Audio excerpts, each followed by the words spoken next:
والصلاة والسلام على رسول الله محمد بن عبد الله وعلى آله وصحبه ومن والاه.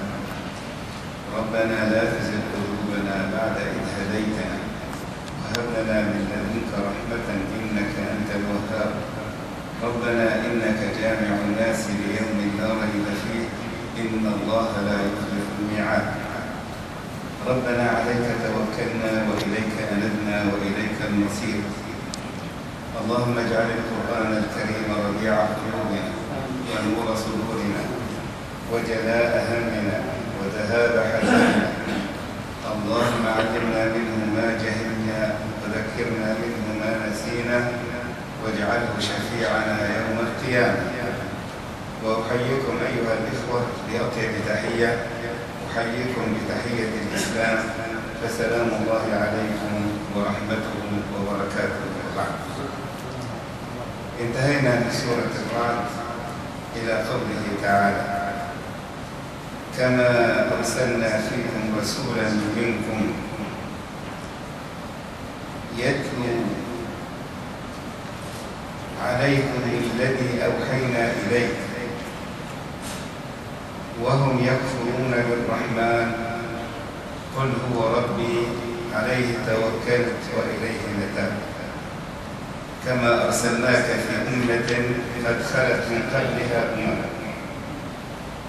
لتتلو الذي أوحينا عليك وهم يكفرون بالرحمن قل هو ربي عليه توكلت وإليه متاب. هذه الآية الكريمة كانت ردا مفهما لسؤاله: لولا أنزل عليه آية من ربه، لولا أنزل عليه آية من ربه. فأتت الآية لتبين أن رسالات الأنبياء ليست إنزال المعجزات ولا طرح الآيات، لأن الآيات أولا وأخيرا بأمر الله سبحانه وتعالى ينزلها كيف يشاء ومتى يشاء. فإما أن تكون الآيات تخويفا، وما نرسل بالآيات إلا تخويفا، كما جرى مع بني إسرائيل حينما نطق الله تعالى بهم الجبل كأنه ظلة وفزعوا وخافوا ووجلوا. يعني الآية هنا للتخويف، أو تكون الآية إظهارا لقدرة الله تعالى المطلقة حيال عجز عباده ومخلوقاته. سحرة فرعون كانوا من أمهر السحرة في العالم، لما ألقوا عصيهم وهم يعلمون أنهم يسحرون الناس، وألقى موسى عصاه عليه السلام ولقفت ما صنعوا، علموا أن القدرة ليست قدرة بشر، علموا أن القدرة ليست قدرة بشر لأنهم أمهروا البشر في السحر. وإما أن تكون الآية إعلاما للناس أن سنن الله تعالى في كونه هو وضعها لعباده وهو قادر على أن يخلقها، وأن الأمر للمسبب وليس الأمر في الأسباب. علم الناس أن كل الخلق يأتون من زوج وزوجة، فإذا بالله سبحانه وتعالى يخلق هذه القاعدة ويأتي عيسى عليه السلام من فقط. وبقي هذا علامة استفهام حتى الآن، وكان فيه فتنة وكان فيه كلام، ولكن الله يفعل ما يشاء.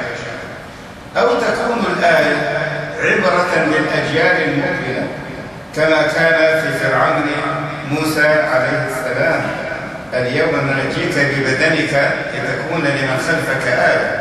وحتى الآن جثة فرعون موسى محنطة في المتحف المصري. إذن الآيات بمجملها تكون كما يقال أمر أراده الله سبحانه وتعالى يصاحب الرسالات أو يكون بعد الرسالات. المعجزات من الله يرسلها كيف يشاء ومتى شاء. إذن ما مهمة الرسل؟ كما أرسلناك في أمة قد خلت من قبلها لتتلو عليهم الذي أوحينا إليك. اللام لام التعليل، علة الرسالة أن تتلو عليهم الذي أوحينا إليك. كذلك الكاف للتشبيه، وذلك اسم إشارة عائد إلى إرسال الرسل، أي كما أرسلنا رسلا من قبلك في قد خلت نرسلك في هذه الأمة. ما الغرض؟ لتتلو عليهم الذي أوحينا إليك. إذا ما كنت بدعا من الرسل، والعرب يعلمون هذا باحتكاكهم مع اليهود ومع النصارى في رحلات الصيف والشتاء إلى بلاد الشام وبلاد اليمن. احتكوا بالنصارى واحتكوا باليهود، وعلموا أن اليهود لهم رسول اسمه موسى عليه السلام، وأن النصارى لهم رسول اسمه عيسى عليه السلام. إذا تعرفون هذا، الأمم نزل عليها الرسل، فلماذا أنتم تكفرون بالرسول صلى الله عليه وسلم وتعلمون أنه أصدق قريش على الإطلاق؟ إذن تتلو عليهم الذي أوحينا إليك. والتلاوة كما نعلم أيها الإخوة هي أن تقرأ الشيء على الآخر. كلمة تتلو عليهم في ذلك الزمن تعني أكثر من القراءة، لأن الإنسان أعطيه بمقدار فهمه، فإن كان فهمه قليلا عليه أن يفسر له الكلمات، وإن كان بلغة أخرى عليه أن يترجم هذا الكلام. ما أرسل الله تعالى من رسول إلا بلسان قومه ليبين لهم. فالتلاوة في زمن الرسول صلى الله عليه وسلم تختلف عن التلاوة في هذه الأيام. كان يقرأ عليهم شيئا يفهمونه، هم أهل الفصاحة أهل البلاغة، فازوا في هذا ونبغوا، ولذلك كانت الآية الكبرى لهم بمثل ما نبغوا فيه وتفوقوا. نبغ بنو إسرائيل آل فرعون بالسحر، أرسل إليهم معجزة من نوع شمعهم. نبغ قوم عيسى عليه السلام بالطب، فأرسل إليهم بمثل ما هم فيه. ونبغ العرب بالفصاحة والبلاغة والبيان، فأرسل إليهم القرآن الكريم. ولذلك طلبهم كان طلبا غير معقول، لأن الطلب الذي طلبوا فيه تعجيل. أما القرآن الكريم فهو المعجزة الدائمة التي بين أيديهم، مهمته أن يتلو. هذا الرسول صلى الله عليه وسلم كما أرسلنا فيكم رسولا منكم يتلو عليكم آياتنا ويزكيكم ويعلمكم الكتاب والحكمة وإن كنتم من قبل لفي ضلال مبين. هذه الرسالة تزكية، تلاوة آيات، تعليم بعد تلاوة الآيات، لأن ما كل من تتلو عليه الآيات فيعرف الأحكام. لذلك أيها الإخوة يجب أن نعرف أمور ديننا ولو البسيط منها، وهذا ما يقوله العلماء معرفة الأشياء التي يجب أن تعرف بالضرورة. ما معقول أن أصلي وما أعرف إذا قصرت بصلاة هل بطلت أو لم تبطل، إذا تركت ركنا تركت سجدة هل تبطل أم لا تبطل، هل أنا داخل إلى الصلاة في وقتها أو غير وقتها، وكذلك جميع العبادات التي فرضها الله تعالى علينا.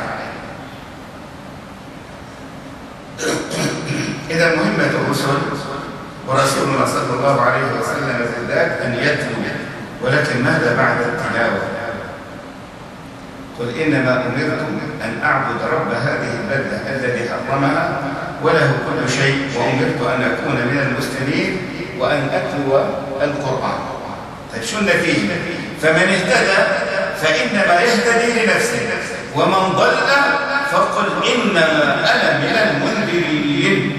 خلاص، هذا وقت الإسلام الأول، أول دعوة إلى الله، وتدور دورة الزمن ويضعف المسلمون كما كانوا قبل الإسلام، يضعفوا في تلقي الإيمان. الآن ضعفنا، فليس علينا الآن أن نفرض الإسلام فرضا أو نفرض الدين فرضا.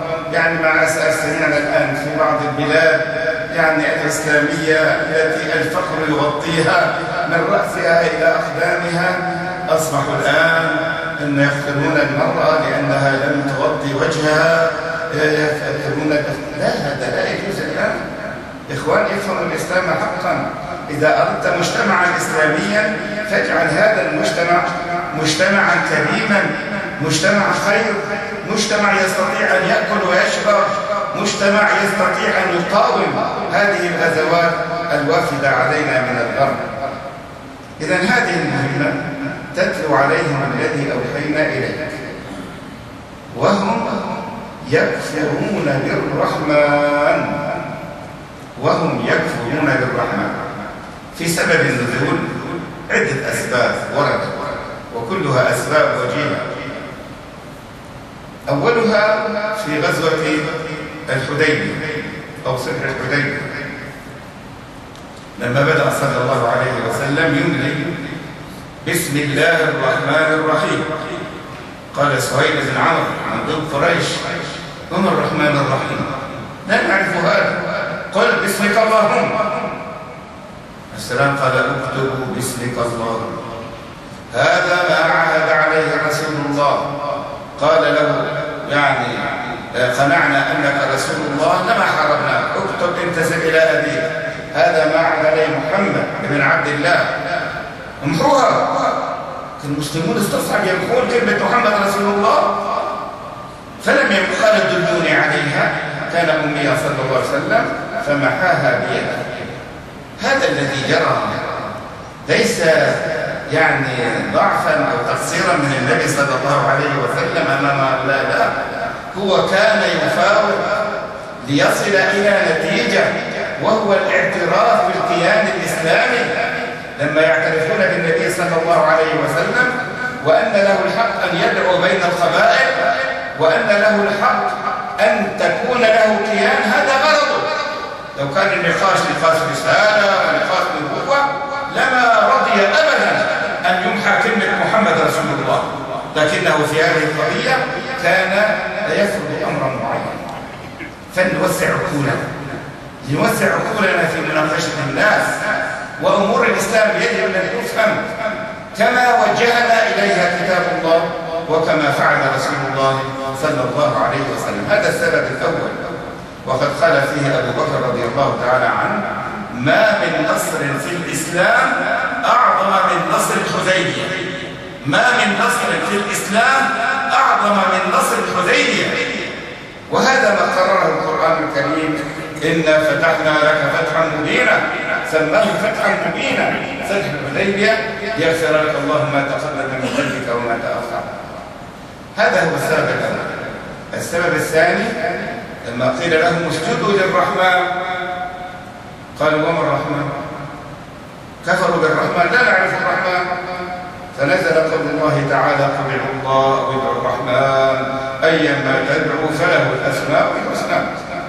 السبب الثالث ماخوذ من هذه الايه ايضا، كان صلى الله عليه وسلم يدعو عند الكعبه: يا الله يا رحمن، فقال ابو جهل: يا محمد تدعونا الا نعدد الالهه وانت لك الهان، الله الرحمن. يا سبحان الله، إذا وصل العقل البشري إلى هذا الانحطاط كيف يناقش؟ اسم الذات غير اسم الصفة. نقول فلان عالم فقيه كريم، إذا صار شخصين.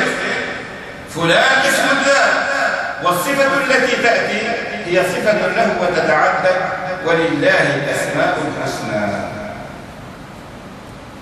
ثم نقول إن كفرهم بالرحمن متعلق بعقائدهم وتصورهم للحياة. المجتمع الجاهلي الأول كان مجتمع قسوة، مجتمع عنف، مجتمع قتال، ليس مجتمعا فيه رحمة. طبعا يؤكد هذا لما جاء الأعرابي إلى النبي صلى الله عليه وسلم ورآه يقبل الحسن والحسين، قال: أتقبلون الصبيان؟ والله ما قبلت ولدا لي قط. قال: ماذا أفعل لك إذا نزع الله الرحمة من قلبك؟ كانت الجاهلية منزوعة الرحمة من قلوبهم، هذه حياتهم، كان يجدون المناعة أي هذا الإنسان فيه رحمة؟ بنته يعيدها في التراب، يقتتلون لأي شيء، يخترعون الصراعات، وأحيانا على مكان أخينا إذا ما لم نجد إلا أخذنا قاتل بل نغزي.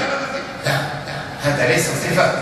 ولذا لما تكلم جعفر بن أبي طالب رضي الله عنه أمام النجاشي كلمه بهذا المنطق: هؤلاء جاهليون، يا أيها الملك كنا قوما أهل جاهلية نعبد الأصنام ونأكل الميتة ولا نحفظ الجوار ويأكل القوي منا الضعيف. كلها أخلاق لا تدل على الرحمة بشيء. هذه الجاهلية الأولى. ماذا نقول في الجاهلية الثانية؟ ماذا نقول الآن في الجاهلية الثانية؟ أين الرحمة؟ عالم اليوم ليس عالم الرحيمة، عالم قاسي القلب، عالم مادي بحت، لا يتحرك قلبه لأي شيء إلا بأشياء فردية تزين حياته. الآن ماذا كان؟ الحرب العالمية الثانية 50 مليون قتيل، حرب الجزائر مليون شهيد. القتال دائما لما تلت أمريكا أبادوا اليهود عن بكرة أبيهم. الآن الحروب التي نراها ماذا يفعلون؟ يعرون الإنسان دون على كرامته، يقتلون الأطفال الكبار وبقلب بارد. الجندي الذي دخل على عائلة عراقية واغتصب بنتها ثم قتل العائلة جميعا، هذا ليس من شأن أناس يريدون أن يحكموا العالم. نحن بحضارة الإسلام عنواننا الرحمة. يقول بعضهم هذه أعمال جنود فرديين. لا والله، هذا توجيه من القيادة العليا. وقد قال بعض الضباط: أمرنا أن نفعل هذا، أمرنا أن نعذب الناس في قرى.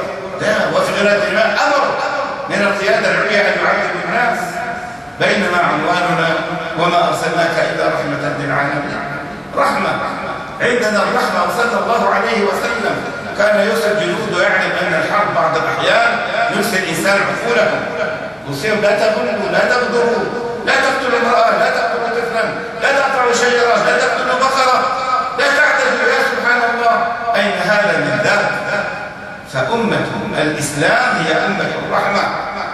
وكما قال صلى الله عليه وسلم: خير الأسماء عبد الله وعبد الرحمن. عبد الله للانتساب إلى الذات، عبد الرحمن للانتساب إلى اسم الصفة.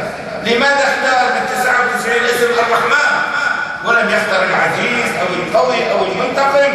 لأن عنوان هذه الأمة الرحمة، وهم يكفرون بالرحمن. هذا الرحمن الذي كفرتم به قل هو ربي لا إله إلا هو سأبقى عبدا للرحمن أحمل الرحمة في قلبي وأعلمها لأتباعي وأنشرها في العالم. جمعت هذه الآية الكريمة طبعا ألوهية التوحيد وربوبية التوحيد. ربي لا إله إلا هو، لا إله إلا هو توحيد الربوبية توحيد الألوهية، وربي توحيد الربوبية. ومجيء ربي مع صفة الرحمن أمر متلازم، لأن الرب هو الرحمن بعباده، يربيهم، يرزقهم، يعطيهم، يمنعهم، وهكذا. قل هو ربي لا إله إلا هو، ربي لا إله إلا هو، لا أغير ولا أبدل وأبقى ثابتا على هذا، عليه توكلت. فإذا كان رب الله لا إله إلا هو ولا رب سواه، هو القادر والناس عاجزون، هو الغني والناس فقراء، هو كل شيء، أتوكل على غير الله؟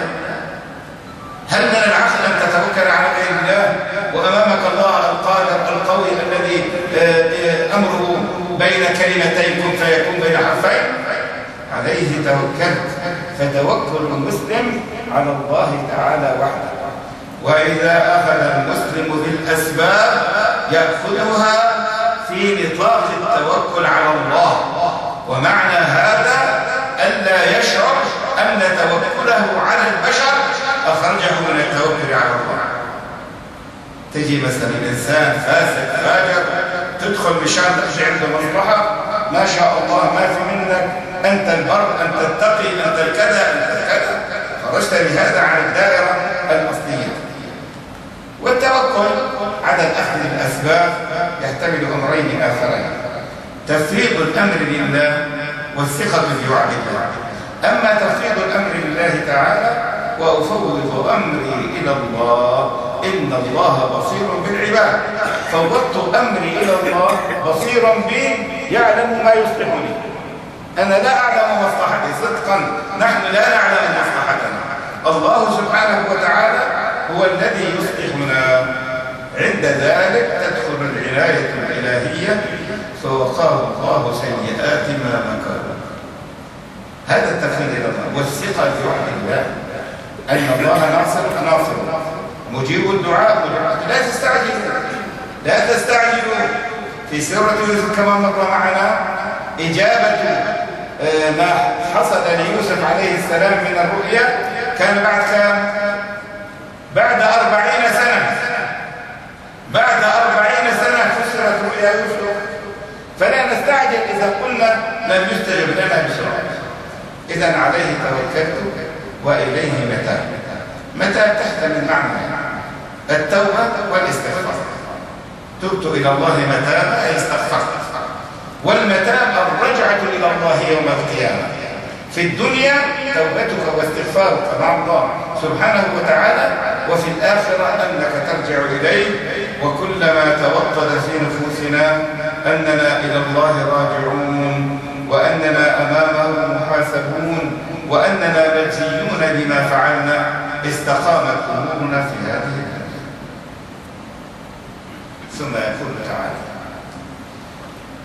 ولو أن قرآنا سيرت به الجبال أو قطعت به الأرض أو كلم به الموتى بل لله الأمر جميعا أفلم ييأس الذين آمنوا أن لو يشاء الله لهدى الناس جميعا ولا يزال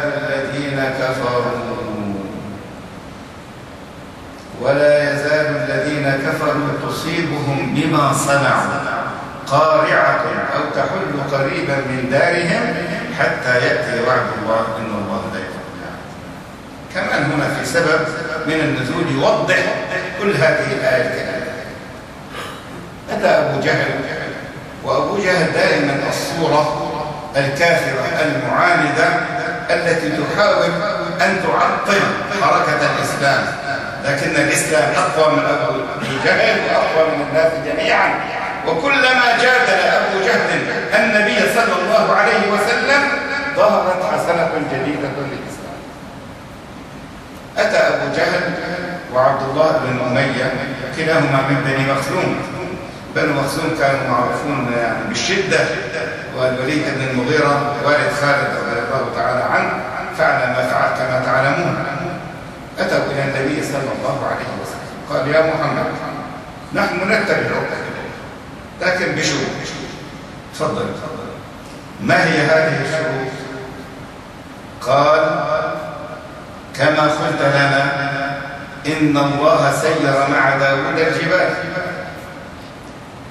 وأنت أفضل عند الله كما تقول من داود، فسير لنا الجبلين وباعد بينهما حتى تتسع رفعة الأرض في مكة، فنزرع ونشرب وفجر لنا أنهارا وينابيع.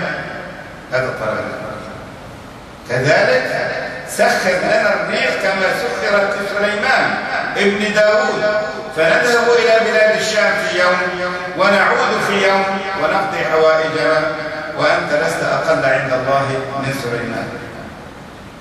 أو أحيي لنا جدك قصي حتى يكلمنا إن كنت على حق أو غير حق أو ما شئت من الموتى، ولست أقل من عيسى عليه السلام الذي أحيي له الموتى.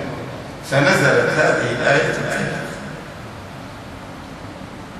ولو أن القرآن في الأصل اللغوي هو الكتاب المقروء، الكتاب المقروء الذي فيه كتابة تقرأ، ولذلك كل الكتب التي نزلت تسمى قرآن، الإنجيل قرآن والتوراة قرآن، ولكن المصطلح أن القرآن بالمصطلح الشرعي هو الذي نزل على نبينا صلى الله عليه وسلم.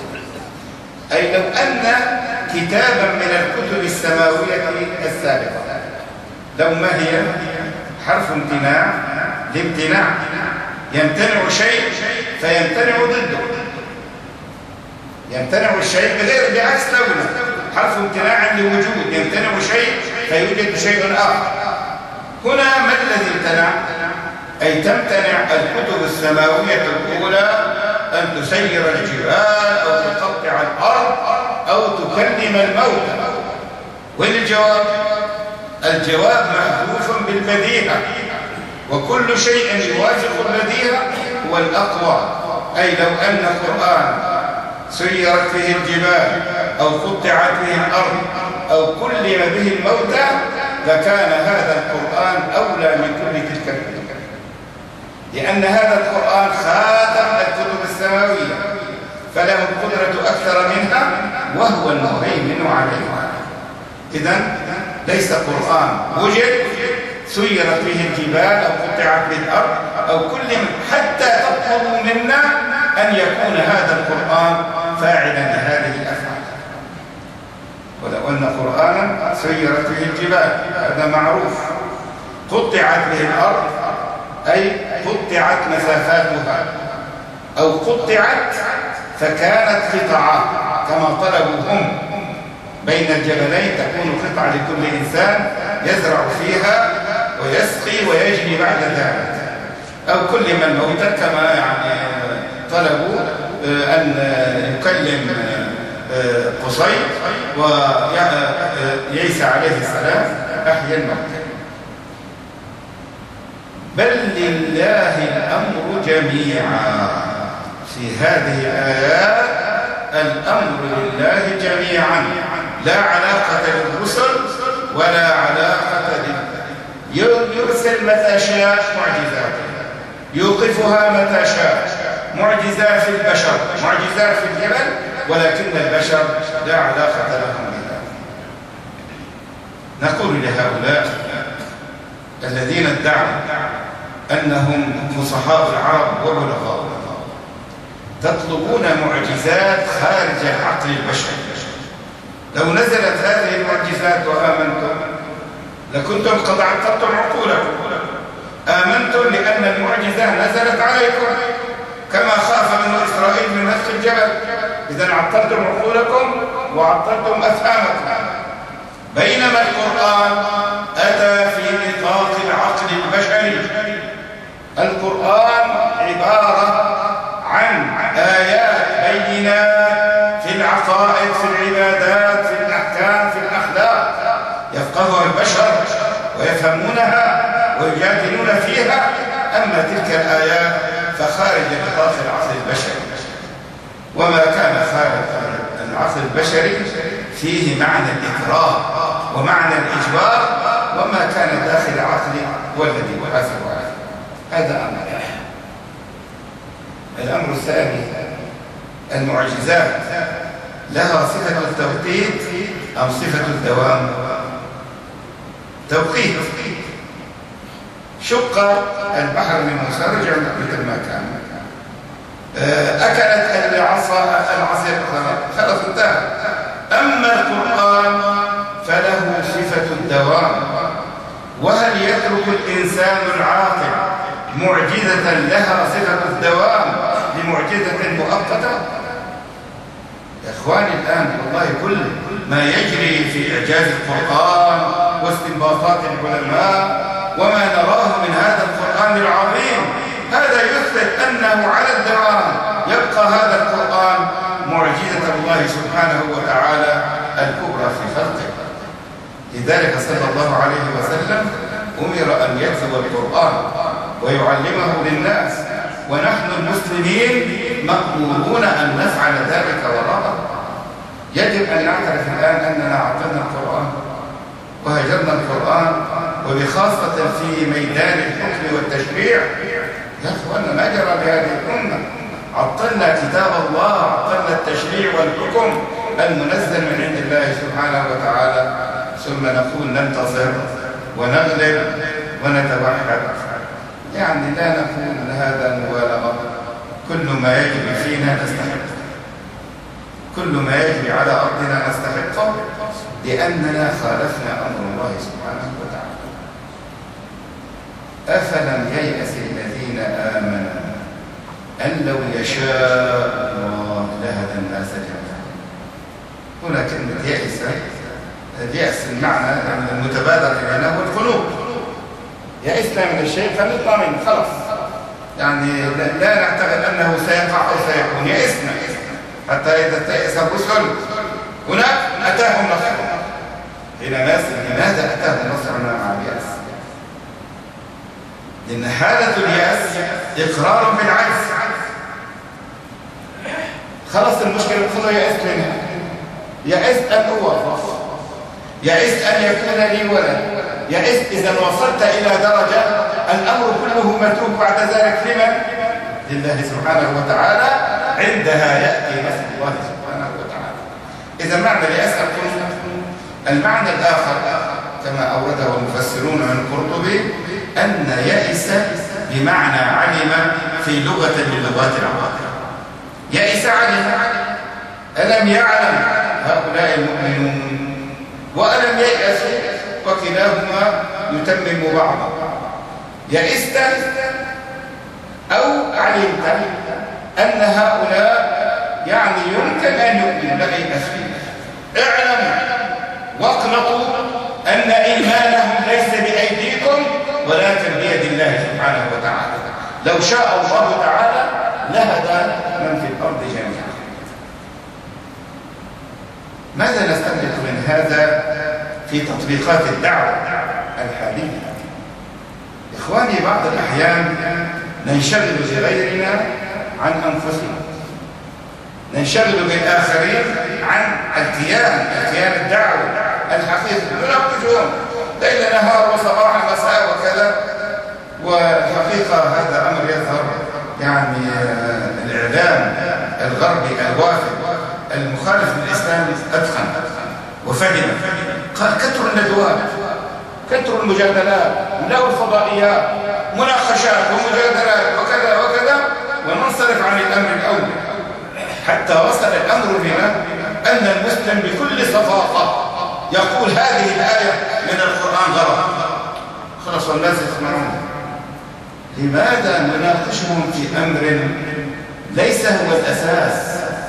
إخواني، الآن الوقت الذي نشغل به مع الآخرين لو انشغلنا به مع أنفسنا لتغيرت الأحوال. صلى الله عليه وسلم في المجادلة جادلهم بأمر بسيط، وأكبر مجادلة كانت مجادلة النصارى نجران بآيات طويلة، وانتهى الأمر، وصلوا إلى درجة إلى المباهلة فيما بينهم.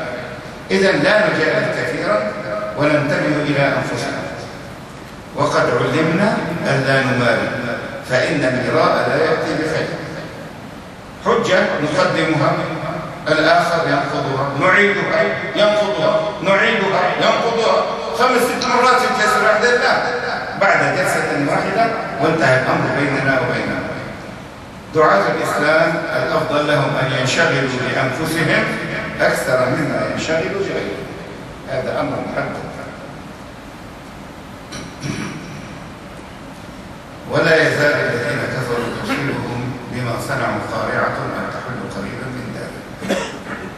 قريش وقعت فيها معجزات ورأوا ذلك رأي العين. والقارعة ما تقرع الإنسان كي تضرب. نقول قرعت الباب ضربته. إذا كان الباب يسموها الصلاء أو شيء، قرعت به أنك تضرب شيئا بشيء. القارعة هي التي تضرب الإنسان لكنها لا تنهي. قارعة يعني تؤدب، قارعة تنبه. ماذا وقع في قريش؟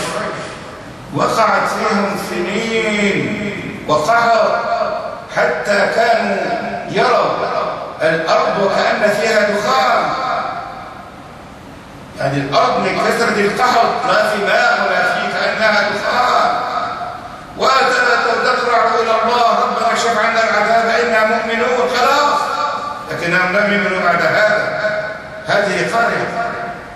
ما وقع في غزوة بدر قارعة، قتل صناديدهم وكبارهم، وما من بيت في قريش إلا وقد أصيب. كل هذه لم يفنعوا بها حتى يأتي وعد الله. ما وعد الله تعالى هنا أيها الإخوة؟ وعد الله سبحانه وتعالى يشمل الدنيا ويشمل الآخرة. وعد الله، وهذا تفسير يعني قريب من الحق، فتح مكة. وعد الله فتح مكة، لأن بفتح مكة انتهى الشرك. لما فتحت مكة انتهى الشرك حتى يأتي وعد الله، وقد أتى وعد الله وهزمت قريش وهزم المشركون وحطمت الأصنام، وقد كان هذا. وأما إن الله لا يخلف الميعاد فهذا يأتي إلى الآخرة، تعذبون في الدنيا وتعذبون في الآخرة. هذا شأننا مع الكفار في مناقشاتهم، في الكلام معهم، في تربية أنفسنا، في تأديبنا. ولا زال نعتقد أننا أولا وأخيرا نصرنا لا يأتينا من الخارج، ولكن نصرنا يأتينا من أنفسنا. كل هذا مربوط بتقوى الله، مربوط باتباع القرآن. تقولون تركز كثيرا على القرآن، كيف لا أركز على القرآن وهو كتاب الله؟ كيف لا أركز على القرآن وهو الرحمة؟ كيف لا أركز على القرآن وفيه نجاتنا؟ حتى أن الله سبحانه وتعالى على لسان نبيه صلى الله عليه وسلم أوعدنا من شغله القرآن عن مسألتي أعطيته خير ما أعطي السائلين. أعطيته خير ما أعطي السائلين. إذا شئت أن الدنيا تأتي إليك فكيف بالآخرة بعدها؟ نسأل الله عز وجل أن يجعلنا ممن يستمعون القول فيتبعون أحسنه. وإن في هذا لذكرى لمن كان له قلب أو ألقى السمع وهو شهيد. اللهم يا أرحم الراحمين ويا أكرم الأكرمين ويا رب العرش العظيم، آت نفوسنا تقواها، زكها أنت خير من زكاها، أنت وليها ومولاها. اللهم أرنا الحق حقا وارزقنا اتباعه، وأرنا الباطل باطلا وارزقنا اجتنابه. اللهم يا مقلب القلوب والأبصار ثبت قلوبنا على دينك. اللهم حبب إلينا الإيمان وزينه في قلوبنا، وكره إلينا الكفر والفسوق والعصيان واجعلنا من الراشدين. اللهم يا أرحم الراحمين ويا أكرم الأكرمين ويا رب العرش العظيم، أعنا على تلاوة القرآن وحفظ القرآن وتأويل القرآن والتأدب بآداب القرآن والتخلق بأخلاق القرآن والعمل بأحكام القرآن. واحشرنا يا مولانا مع أهل القرآن تحت لواء من أنزلت عليه القرآن، محمد عليه أفضل الصلاة والسلام. لا إله إلا الله العظيم الحليم، سبحان الله رب العرش العظيم، الحمد لله رب العالمين.